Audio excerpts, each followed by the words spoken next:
He's the magic man from Mallorca, one of the deadliest opponents to ever grace a court. He's a ruthless, brilliant competitor who will just not stop. He's Rafa Nadal. But even Rafa had to start somewhere. The family, for sure, at the beginning was the key fact that I started to play tennis. He was able to support me in the low moments, in the good moments.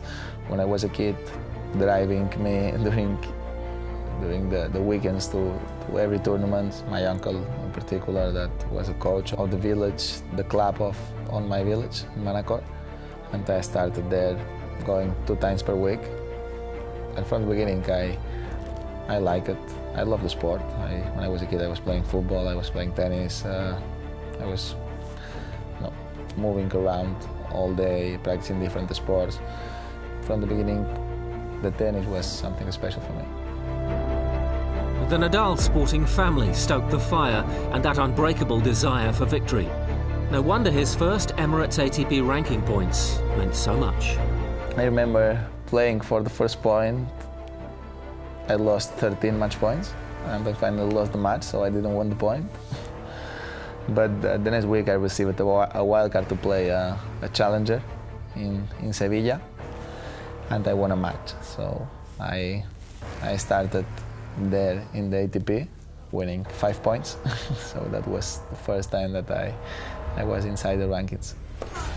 No one would have foreseen the record-breaking that would follow in a career that's taken Nadal to the very pinnacle as Emirates ATP World Tour #1. The first time was really special because I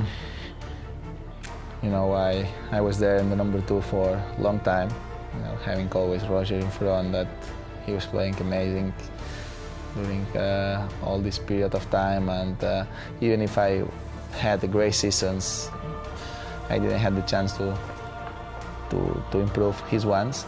Then was in 2008 when I had that chance to be the #1 for the first time. And that year, Djokovic was playing great too, so Djokovic just starts to play amazing. And I said, well, I don't know if I will have the chance to be there during my career, because Roger Novak is playing well too. So I saw that situation very difficult, but I played top 3 seasons in my career in that year, 2008, and finally I did. That was how he got there, but what about the here and now? 2014 has been a tale of 2 halves. History was written in Paris. Injury and illness have struck since. But with a pedigree and spectacular comebacks, rest assured the man from Mallorca is on the road to recovery. Positive thing that I am improving a little bit every day, and here I am. I practice just for 45 minutes a day. It's not the ideal situation, but I hope to improve a little bit more today, during the evening, sleep well, and I hope tomorrow will be a little bit better, and I'm going to try, I think. Destination Shanghai, but it's always good to have him back. Rafa is immense. Rafa is a sporting icon, the like of which we will never see again, I don't think. The one thing that Rafa brings above all is a real excitement. Whenever he goes out on the court, so the fans go wild. He's a player everyone wants to see play, and I think the tour's missed him. I think any tournament anywhere would miss him, and having him back is fantastic. His popularity is worldwide, and the game wants him playing for as long as possible. His place at the Barclays ATP World Tour Finals is assured, so Rafa is now an enthralled bystander in the race to London. A lot of players are on a roll fighting to be there.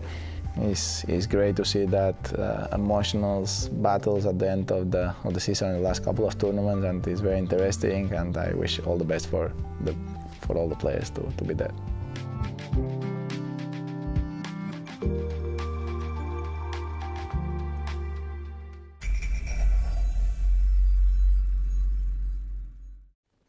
Next week on ATP World Tour Uncovered, heading back to Europe. We're in Moscow, Stockholm and Vienna. And we find out who's in the running for the 2014 ATP World Tour Awards, presented by Moet and Chandon. Don't forget to log on to atpworldtour.com for your 24/7 breaking news, and chat with us on Facebook and Twitter in English and Spanish. See you next week.